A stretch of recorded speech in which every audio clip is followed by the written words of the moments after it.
Hello and welcome to this week's episode of Conversations on Conversations, where each week we explore a topic to help us have more powerful conversations with ourselves and with each other. I am your host, Sarah Noll Wilson, and joining me this week is Julie Turney. Let me tell you a little bit about her before you get to meet her and bask in her energy and joy and wisdom. So here's a little bit about Julie Turney. She is a heart-centric people experience architect with over 16 years of experience in the HR profession. She is the brainchild of HR at Heart Consulting Incorporated, a coaching firm she describes as the HR safe space, which I love. Julie created her firm as part of her own healing process through her second bout of HR burnout. Today, Julie supports fellow HR professionals from around the globe who are struggling with burnout, compassion fatigue, and frustration in their HR careers to help them get back on track and regain the joy they lost in their HR career. Also, fun fact, she's also a TEDx and a public speaker. She's the author of Confessions of an HR Pro, Stories of Defeat and Triumph. She is the host of the HR Sound Off podcast show and lead organizer of Disrupt HR Caribbean for Barbados, Jamaica, and Trinidad. She is on a mission to raise awareness around poor mental health in HR while demystifying the many misconceptions people have about our beloved profession and the people in it. Julie, hi. Hi. Welcome to the show, sunshine. Thank you for having me, Sarah. Such a pleasure to be here. I'm so excited to have you. But before we just have a moment of gushing together, what else would you like our audience to know about you? I am a mom. I have 3 beautiful children, 2 boys, 1 girl. I still think they're my babies, but they're not. They're big people now. They're 25, 20, and 18, but they're still my babies. They'll always be your babies. I guess if you count my husband, then I'm a mom of 4. And I'm a huge Marvel fan. I love jazz music, and I'm a foodie. Okay, wait. I did know you were a big Marvels fan. Yes. What's your favorite movie? I am a Rocket fan. I'm a huge fan of Guardians of the Galaxy. Got it. Yeah. So Rocket and Captain Marvel. Mm-hmm. Those are my people. I love it. I love it so much. Well, I'm so excited. It's been long overdue to have you on our show to connect and have a conversation about the very thing you're so passionate about. And just, I want to give a heads up to folks that, well, we will be talking about some of the challenges that exist and certainly have because of the last 3 years in HR. We also want you to apply this to your own, perhaps, industry, especially if you are in a service industry, right? We're seeing similar burnouts in the medical profession. We're seeing it even like in pharmacy. I have some pharmaceutical clients that are really struggling with a level of burnout that's different. But Julie, talk to us about your journey. What brought you to this point of being so passionate about wanting to support those who are in the HR profession, not just from a technical training perspective, but from the space for them to be, seen, taken care of, healed? Thank you for asking that, Sarah. I started my journey in HR 16 years ago, and when I started to climb the corporate ladder and get more senior roles, the closer you get to people issues, I started asking that question, like, there's got to be HR for HR somewhere, because all this stuff that we go through is just crazy. And if you have no one to sound it out with, you can sound it out with fellow leaders in your organization, because a lot of times the conversations are about them, right? And it's hard to talk about changes that are happening in the organization. You can't just talk about those things to everyday employees. So a lot of times you're keeping stuff to yourself, and sometimes it's heavy, it's hard. And so many times I've asked, like, where's HR for HR? Being a sole HR practitioner in an organization, so you've got no leadership, no HR leadership, you've got no HR associates to support you. So a lot of times, sometimes you think like you're faking it. Like, how am I creating these structures? How am I creating these processes and procedures? And am I really doing the best thing for employees? And so as I've navigated my HR career, I've just realized that it's not something you can do alone at all. You need a community, you need a tribe. So my first quest was to find a tribe. And in finding my tribe, I realized that, a lot of us were going through very common challenges.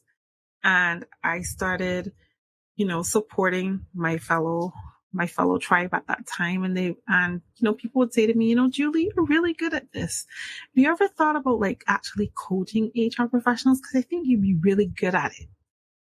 And so I beta tested a couple of, products on my tribe, and they loved them.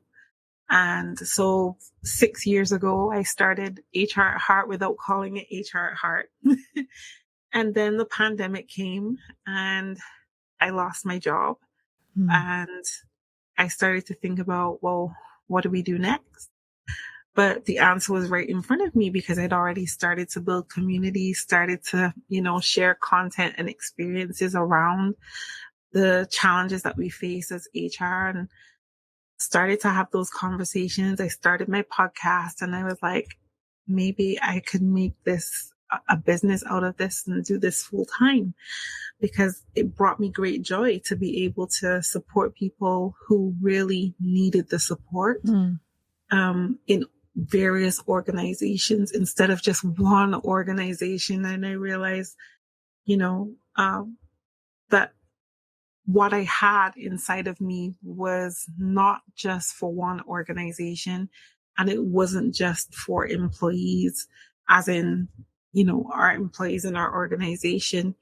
But if I could really help other HR people feel safe and give them the resources and tools that they needed in a way that would help them perform their jobs effectively, then that's a win-win, right? Mm-hmm.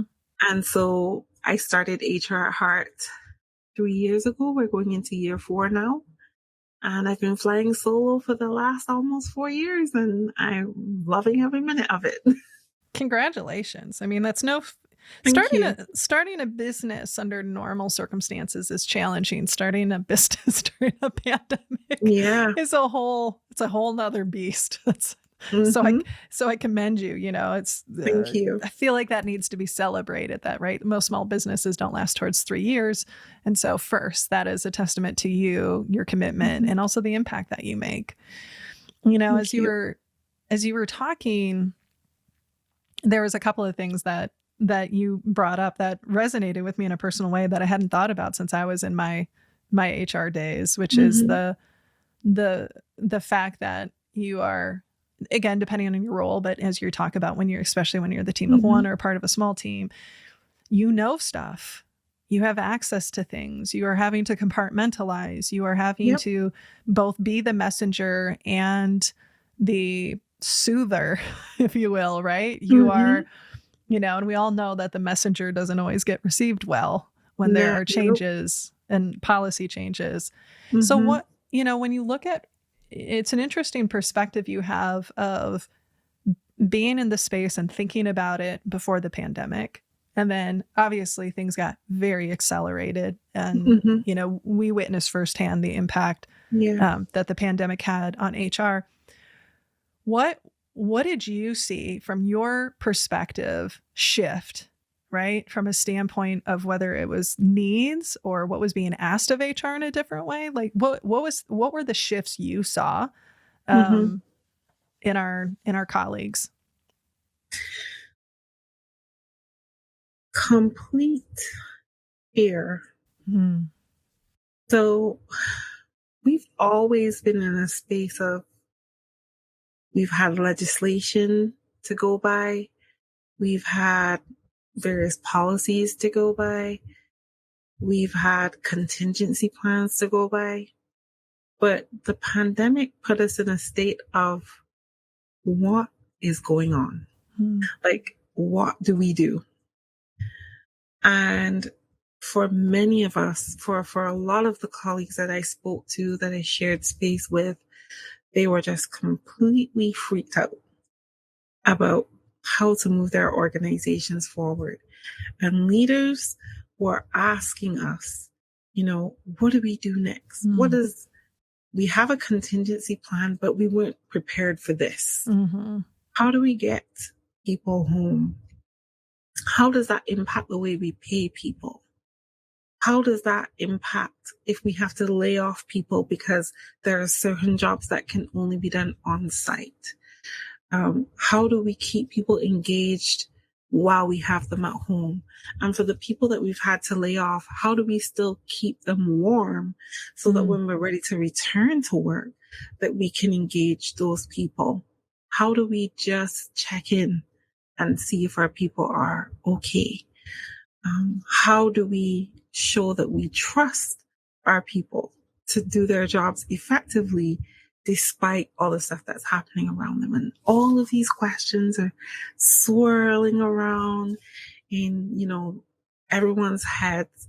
And at that point, one of the groups that I was in, HR Rebels, created by Tracy Sponenberger, Michelle Straussberger, I am forever in debt to Tracy for inviting me into that circle, because I learned so much about a lot of the struggles that we were having. And remember, it wasn't just the pandemic, right? We were dealing with the effects of the death of George Floyd and a lot of the issues that were coming up around inclusion in the workplace and how do we have conversations around these things. So there were lots.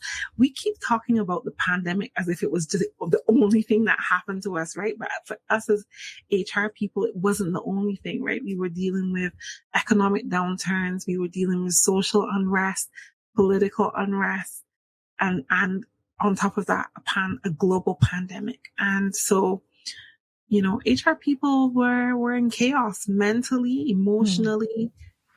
People were running on complete adrenaline. And I don't think many people slowed down or started the slowdown process until this year, late last year into this year. So that's what we've been dealing with. Yeah. And then crazy. And then depending on where you live, like potentially add some severe weather storms on top of that, or like, severe weather. Extreme weather.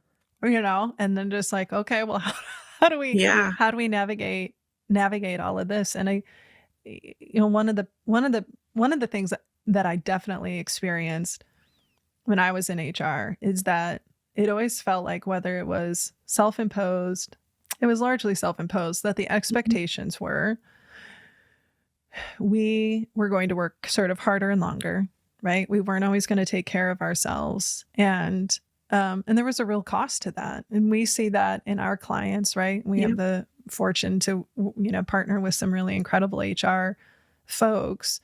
And I'm curious, like, from your experience, how pervasive is that? So on one hand, you have the external challenges that they're having to face and to manage. And then sometimes I think we have some internal beliefs and limitations that might get in the way that then only exacerbate, right? The situation. So what comes up for you as I share that? Well, that's interesting. Tell me a bit more about that. Like, oh yeah. Are you turning the tables on me? The sense was always, we were evaluated much more strongly, strictly, the expectations, like from our performance review, I mean, we took care of ourselves, but there was just this expectation of, if the boat is rocking, we're the ones who have to keep people calm and get them to where they need to go. And sometimes that was a real cost. I was fortunate to be in a situation where I had colleagues that I could reflect on or like share with, and talk.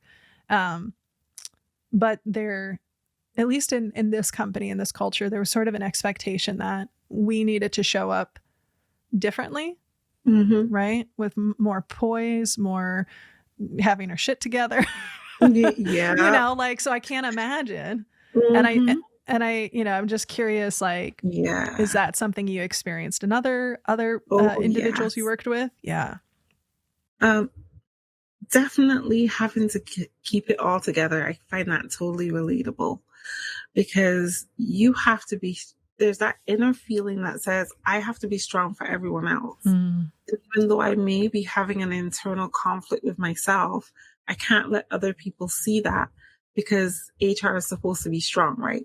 We're not supposed to let people see how fragile we are in this particular moment. And then there's the other side of that, which is, we have to have all the answers.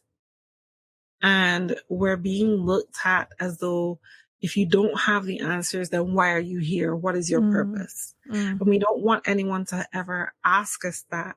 So we have to do the research, do the homework. We have to find people that could help us.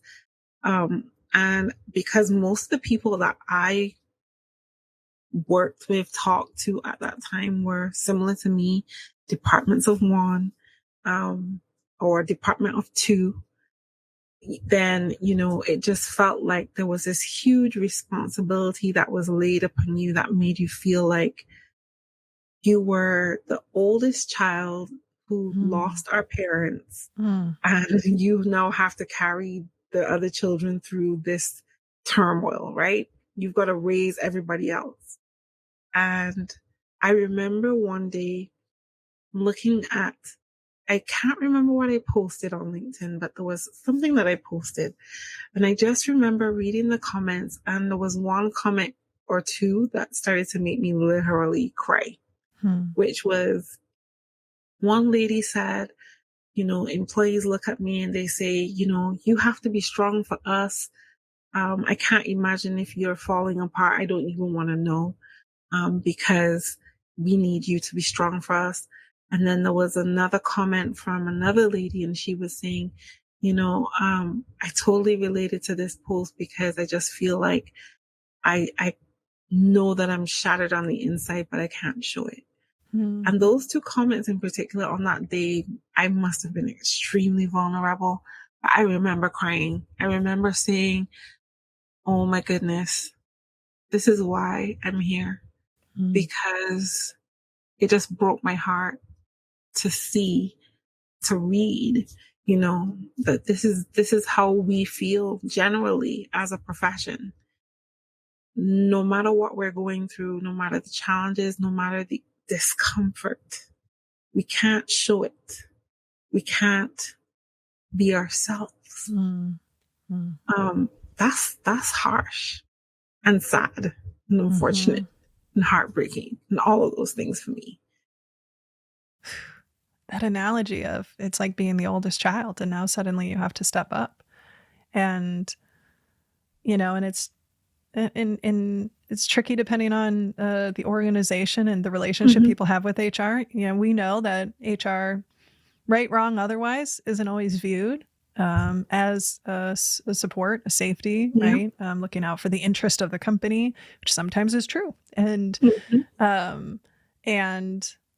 or is, they're only there to hire and fire people, right? It's That's like, right. we just hire and fire people. We're the hiring squad, or we're the firing squad. Right. Unless someone's struggling. And so often I think that's like, when I think of any of those support departments, IT, finance, right? Yep. That if things are moving well, you don't usually hear. And so then that means you're not getting, support, appreciation, reinforcements for the good stuff you're doing. Like, oh yeah, the fact that you've been paid on time, that is because somebody is auditing and managing and inputting and checking and doing all of that. The wheels are turning in the background. Yeah. And, and then your point about not only the having to carry the burden and having to,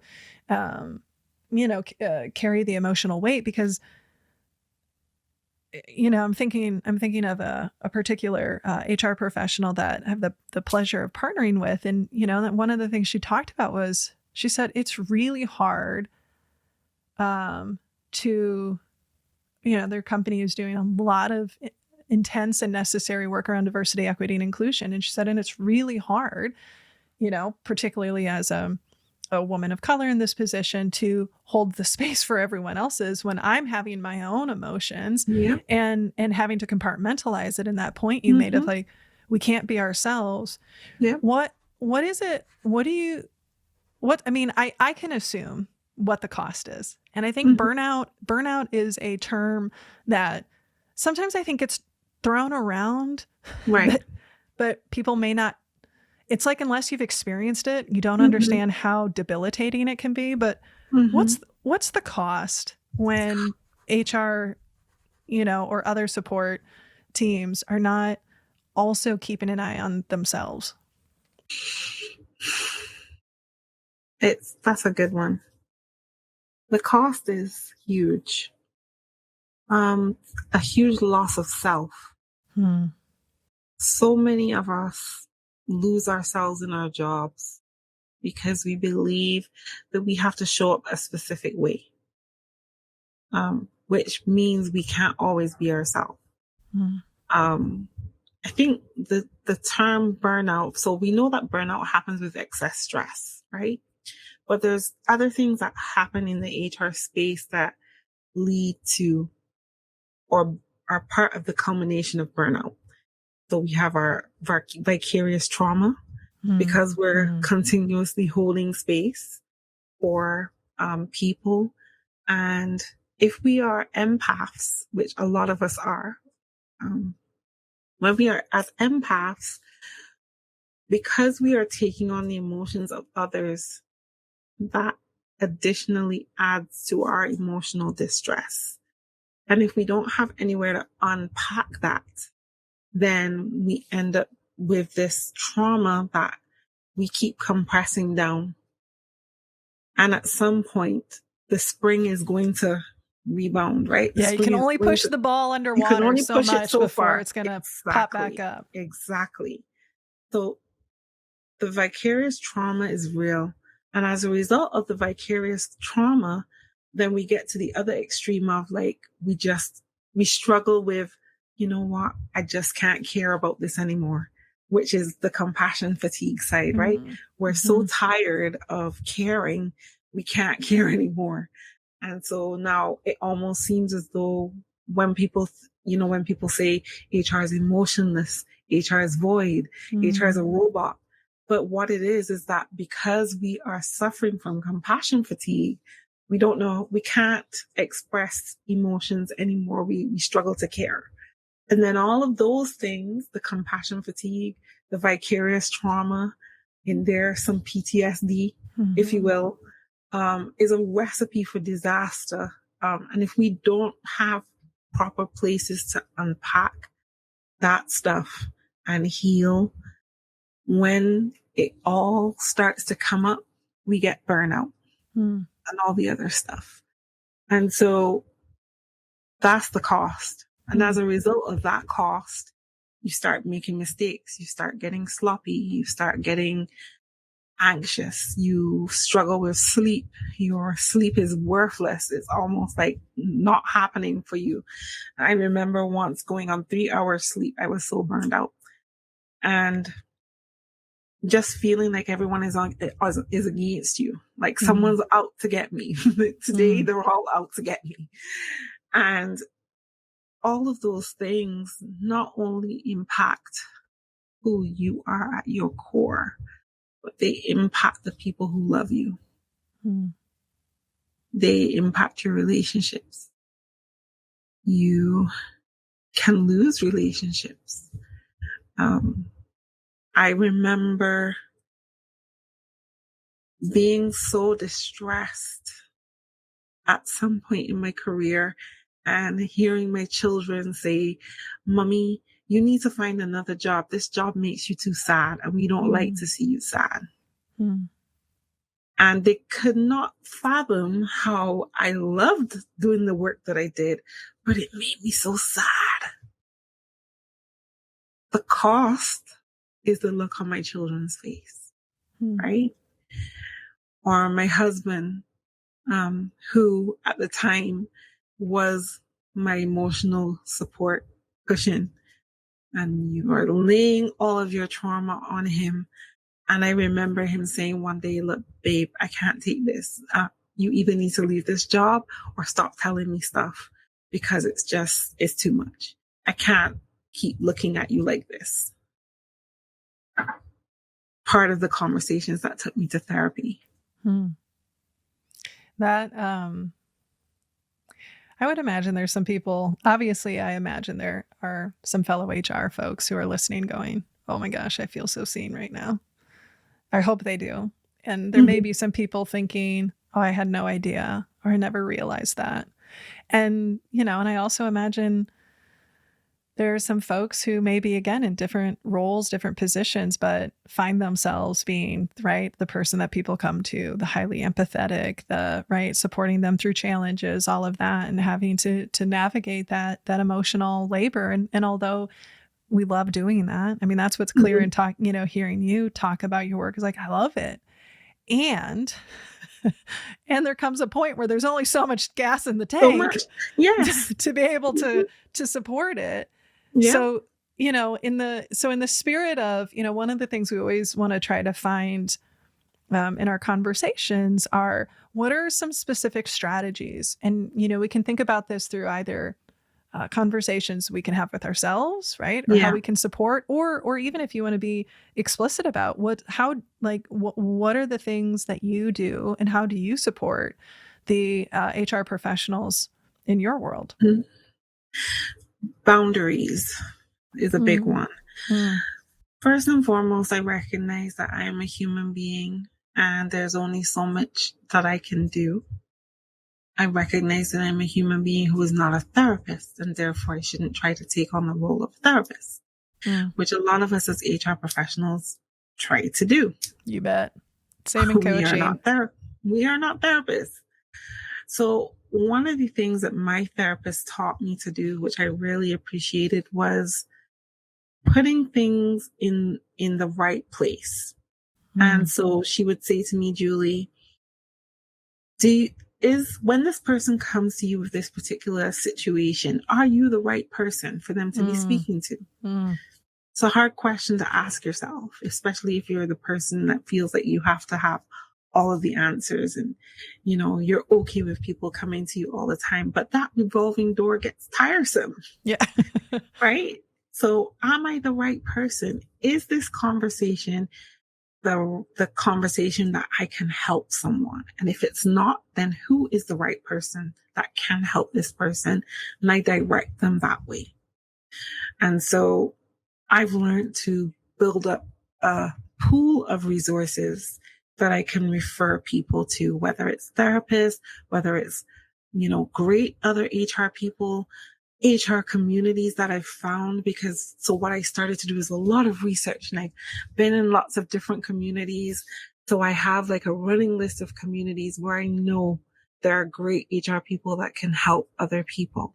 So I went based on what people ask me or whatever the challenge is, I would say, I know that I'm not the one that can facilitate this or support you in this way right now. However, I do know some amazing communities that I think would be a great fit for you. And I can make these recommendations right now. I send the links and people go on their merry way. The other thing for me is recognizing when I am at the state of getting full, when I feel like it's too much. So when I'm at that point, and I know I am no longer emotionally available, I know it's time for a therapy session. And there's a time that I need to start unpacking some stuff, because clearly there's stuff that I haven't unpacked that needs to be taken care of so that I can make room to help others. So recognizing when the tank is getting full, and it's almost like the reverse of when your tank is getting empty and you need to fill up, right, your gas tank, or when your battery is getting low and you need to recharge it. When you are getting full of lots of stories and experiences as a result of sharing and holding space, then you have to release that so that you can make room to support others. So recognizing when that is happening. And for me, usually the tipping point is around where almost every conversation I start to have makes me cry.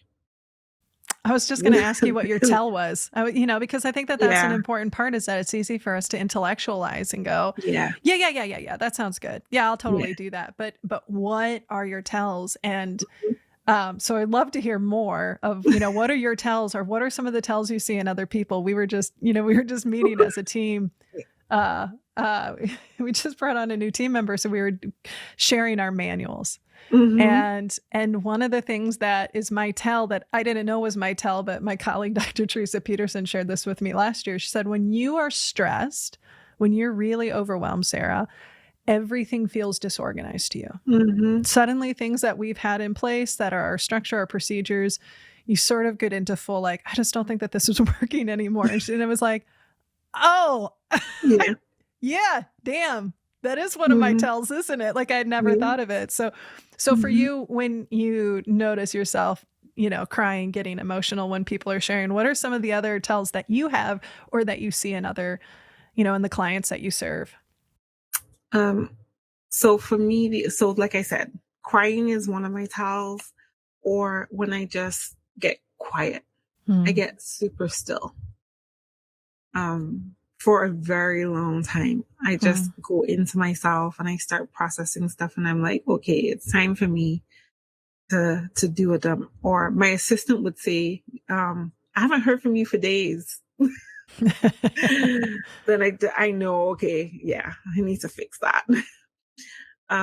But in some of my clients, one of the things is like, you see this almost erratic behavior of, I love HR. No, I don't love HR. I want to get out. No, I want to stay in. No, I can do this. I can't do this. And that's how it generally looks for a lot of my clients. It's like peaks and valleys. It's like, I need leadership. No, I can do this. I don't need anyone. I'm good. I'm not good. Oh my gosh, the world is falling apart. And then the spiral just happens and the tornado brings everything in. Yes. And so like working with my clients, I always say I work from the inside out. So, most of the time HR people will come to me and they'll be like, they have this wish list of things that they want me to coach them through and make them better. And I'm like, it doesn't work that way. We have to start on the inside. When we start to unpack things about, what you love about your career, what you don't love about your career, how would you describe yourself within your career? When are you at your best in your career? When are you at your worst? What makes you happy and glad and mad at the same time? What are the conditions that you need in order to thrive as an HR professional in your career? And as you start to unpack those things, you realize, oh my goodness, one of two things start to happen. People go, they start to have a panic attack and they go, maybe I shouldn't be in HR. Maybe I don't deserve to be in HR. Maybe people don't need me. Maybe, and there's like all of these things happen. I just go, calm down. We're just going through a host of emotions, but we have to unpack this.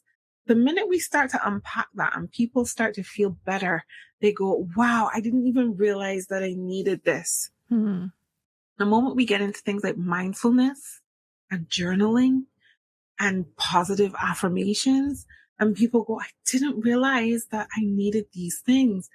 And the moment that they get through that wall and they hit that moment of clarity, then I go, okay, so now are you ready to get to work on making your HR career what you want it to be? And they go, yes, let's do this. You know what I love about that is, obviously helping support people to develop their self-awareness, but you're giving them those anchors, right? To keep them anchored during the storms. I don't think that I've met an HR person who at some point wasn't like, I need to get out of this. This job is killing me. And then the next moment, like, oh my God, let me tell you about this amazing situation that happened. It happens, Sarah. I promise you. One of the funny things about some of the conversations I have with my clients, like especially in those moments where they're talking about, showing up as themselves or like what they really want for their HR career. There's a point in our session where I ask the question, and I ask them, have you ever said that out loud before? And they go, no, I've never said that out loud before. You see the difference between what's in your head and getting it out of your head and getting it somewhere where you can actually see it. Spin it around for what it really is and look at it in all the directions that you never looked at it before. there's a liberation that comes with that. There's a freedom that comes with that. And a lot of us have some stuff in our heads that is living rent free, that needs to come out, that has never come out. And the moment that it does, it changes your trajectory of what your expectations are of your career, the people you work with, the organizations you work with, the work that you do. All of these things start to look different. You hit on such an important practice that I think often I don't even think that it gets valued. I think it just does. People don't understand the power of just being able to speak out loud and to process and to get that space. And whether you're in HR or not, that is such an important practice that there are times, it just happened today where my colleagues were sharing some things that I was like, wow, I had no idea. And they're like, I kind of didn't either until we were doing this exercise, and I've said it out loud. And your language of liberating, there is a release sometimes when we can name the shadows, when we can name the beliefs, and that sometimes you go, I know that's totally irrational what I just said, but there's some part of my brain that's like, maybe it is. maybe I need to hold on to it. And I think that's such a powerful practice for folks, because otherwise, you can ruminate. That's something I've had to work on, is that it can be easy to be like, I can be present with someone, I could be next to them, and they won't even realize that I'm ruminating. And so having someone to speak it out loud, whether it's a friend, a colleague, or a therapist, we're very pro therapy on this show. You said a phrase a while back that I wanted to just make sure that we gave some airtime to, because I think the language you used was really, really powerful, which is, I recognize that I'm human. I recognize that I'm not this. I recognize that I'm this. And there's something, I think, when people are struggling, when I've observed people or have struggled myself in a place of burnout, it's very easy to feel powerless. Right. And you nailed it on the head of, you lose ourselves, which then impacts our sense of confidence, our sense of worthiness, our ability to be, our worthy value, all of that. And I was going somewhere with this point, and my brain just, it's coming. It's gonna be birthed. Oh yeah, here it is. Side note. There will be a future episode where Julie and I talk about our ADHD and how we just get each other. But I shouldn't distract myself, because now I'm going to lose the point again. Don't lose it. Let's come back. Hold on. This is the beauty of being human, folks, is sometimes That's it. This happens. We recognize our limitations. Your language of, I recognize. There's something that feels very power from within, that can reclaim that. Because I think sometimes, what I see is the self-care is critical. Yeah. And sometimes it's valuable to just go, and this is messed up. This is really complex, what I'm going through. And that doesn't mean we have to be pessimistic about it. But I'm very pro, realistic. Let's just be realistic. There is some shit we were dealt, and there are some challenges we are navigating. And there can be a lot of power in just owning that too. But the point I wanted to get back to was the fact that your language of, I recognize, hearing you say it, imagining saying it myself, I can just feel like some power from within at a time when you might feel powerless. I like that. I didn't even, that's going to be ironic. I didn't even recognize it. It's your gift. It's the gift that you gave me that I'm now just giving back to you. Yes. There's a power in being able to see your own limitations. Nobody knows you better than you. But if you don't take the time to get to know you, then people's thoughts and perceptions of you will live rent free in your head all day, every day.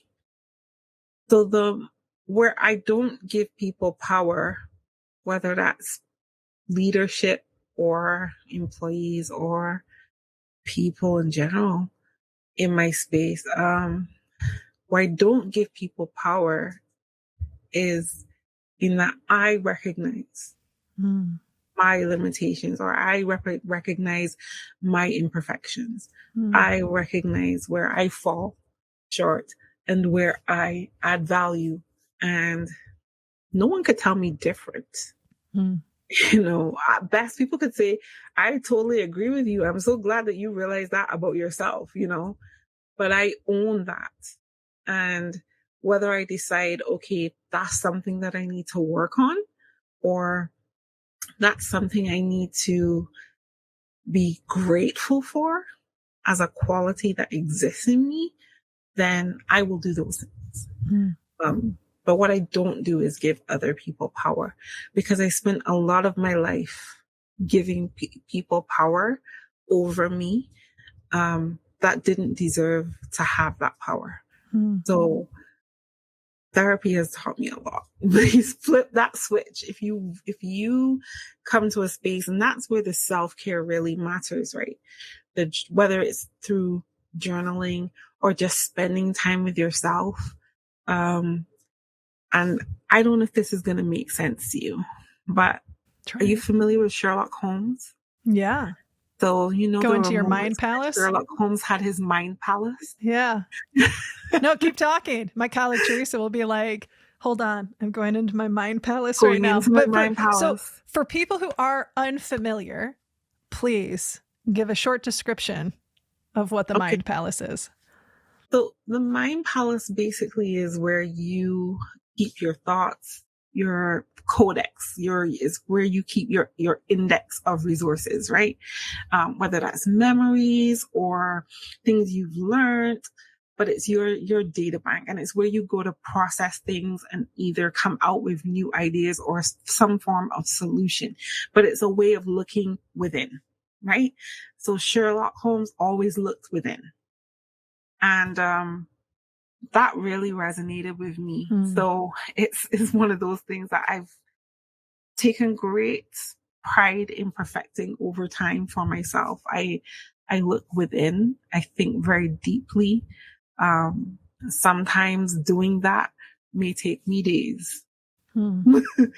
But coming out on the other side of that is either solutions, realizations, practical steps of moving forward. And that really is a very special feeling that you have in terms of the control that you have of yourself and your thoughts. It's not the easiest thing to do, because for most of us with ADHD, this brain does not switch off. And so you have to find a way to quiet the noise so that you can do the things that you need to do. But we'll talk about the ADHD. We will. Sure, because what could happen right now is we could derail this whole conversation. Let's not do that. Just have 8 different conversations happening at the same time. Once. And we're okay with it. And people are going, what are you talking about? I'm lost. They were here. Now they're there. Okay, we're not going to do that to you people. Oh, okay, I'm going to do it real quick, only because I feel like the timing of it, and then we'll come back. My good friend Farah Harris, who's been a guest on our show. We're going to go over here, and we were talking about our respective ADHD, and she's newly diagnosed, and she was like, I started to realize Sarah has ADHD and she can follow my tangents. My other friend has ADHD. She can follow my tangents. Like maybe she's like, then I realized we just attract each other because we can, dance in the, in the spirit of focus. In the spirit of focus. Now we're coming back over here. We're coming back, folks. So we're going to come back to our original conversation. Knowing that, we have thousands of listeners all over the world. And we know a fair amount of them are in HR or some kind of leadership position. Most of them, I'm making assumptions. Hi, everyone. I don't know much about you, but I like to imagine you. But they are people who are passionate about humans, right? That's what this whole show is about. Yeah. So what would you, if you had the opportunity, which you do right now, to speak to people who are listening, who see themselves whether that's from an HR perspective, maybe it's a DEI practitioner navigating that. Maybe it's a leader. Maybe it's they're in an industry, right, where they're supporting. What would you want to say to them right now if they are feeling that kind of tenderly seen? Yeah. Hi, people. I want to say, first and foremost, give yourself grace. And secondly, forgive yourself.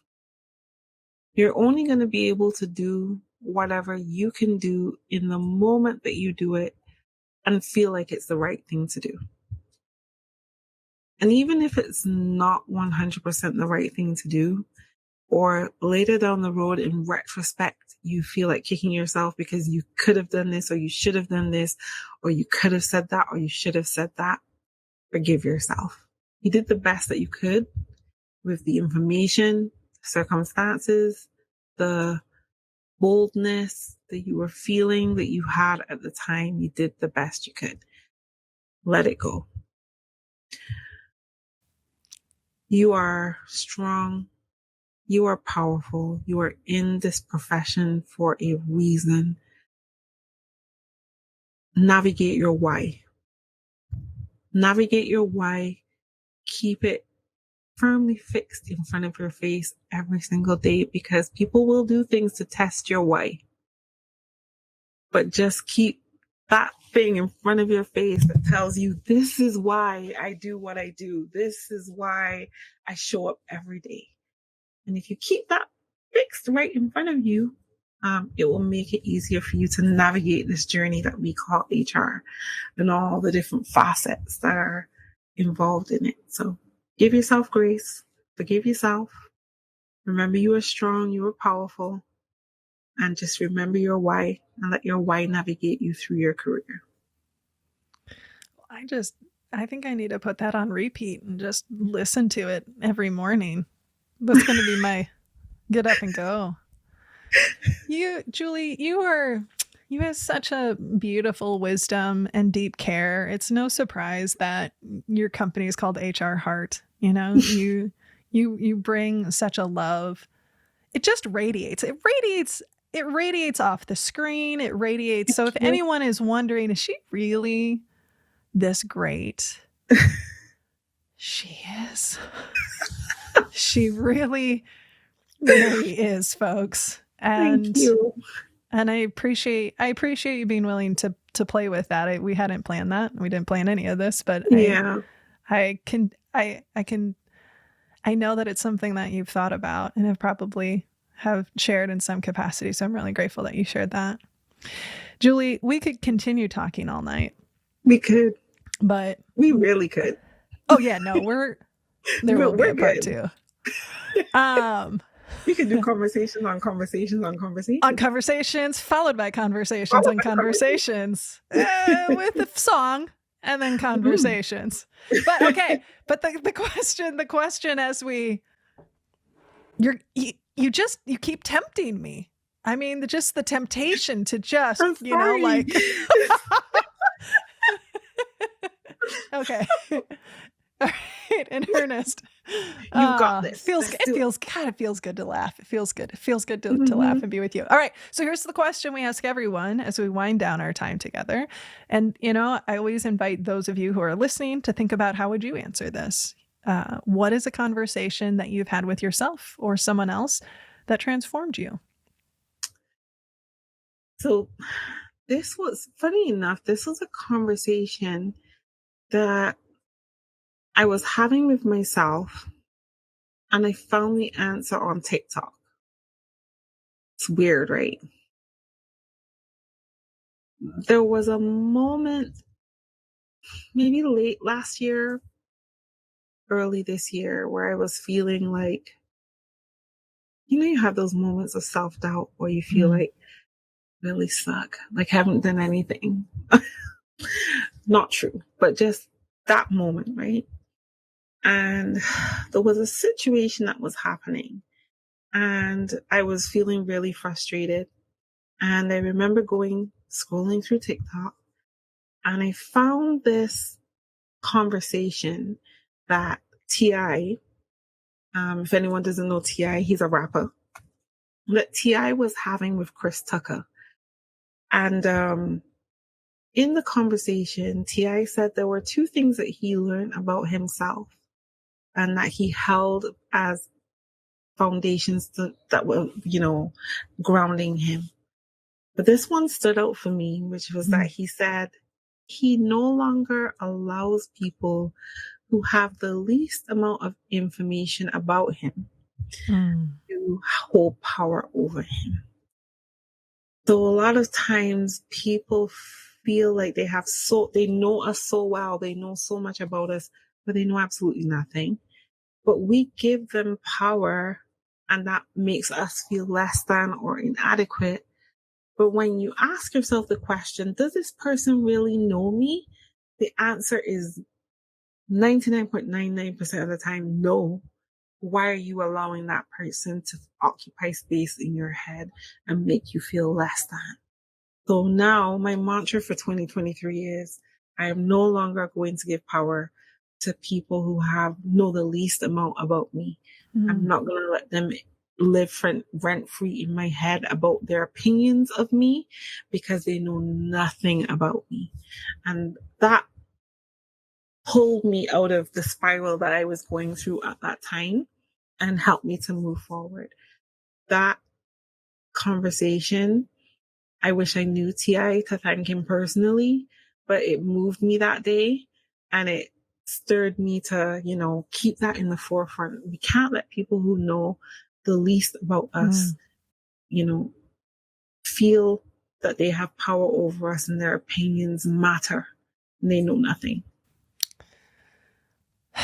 That's a thank you, T.I. And thank you, Julie, for bringing that.